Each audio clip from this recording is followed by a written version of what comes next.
Man, when I think about how impressive a performance that game one was from Anthony Edwards, because it really does feel like we're ready to anoint him as the next superstar, but within that process, I think there's always come challenges and roadblocks, check marks that he needs to hit before we can really assert that claim as, a superstar, or maybe you want to go lower and say top 10, even top 5 player.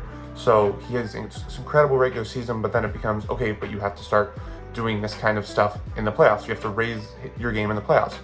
So then the playoffs come, and he not only beats a very veteran-laden Phoenix squad, he sweeps them.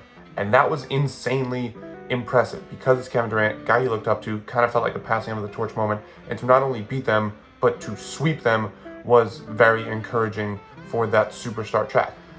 But then you get to Denver, and Denver just felt like an entirely different animal, where it's not a Phoenix team that was injured all year and has a lot of problems with this quirky squad, blah, blah, blah. Denver's the defending champs. This is the defending champion, Denver Nuggets.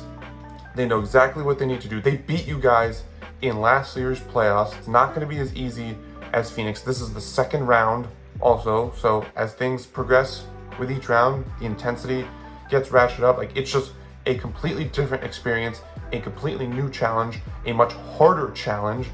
And heading into game one, you definitely wondered, I certainly wondered at least, okay, how is Minnesota going to come out and respond in game one? Are they going to be overwhelmed by the moment, going up against the defending champs on their home court? This is only the franchise's first second round appearance since 2004. So is that going to rattle them a little bit? And yet, Anthony Edwards just came out and led such an impressive charge. Obviously, everyone else deserves credit. Rudy Gobert for his defense around the rim, Naz Reid stepping up, Karl Anthony Towns, everyone else.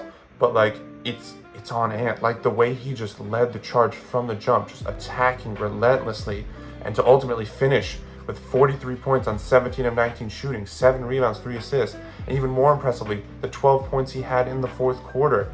It was just, he just continues to handle every challenge that's thrown at him, and so he does that.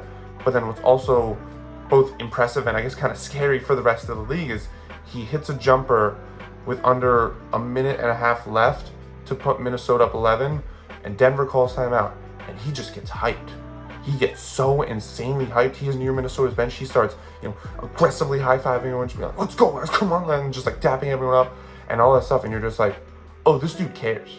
This dude cares a lot. He probably cares too much. And it's one of the traits I always love to see in athletes, but specifically NBA players, where they're out for blood. And you could tell that Anthony Edwards is out for blood. What's it going to mean for the rest of the series? I don't know. Denver could easily come back and win in 5, 6, or 7. Who really knows? But just as far as what we've seen and the tasks that Anthony Edwards has had, he just continues to hit all the marks. And this game one win was just the latest example of that, which was just so insanely awesome and impressive to watch, and really makes me excited about what could possibly be in store for this budding superstar for the rest of the series.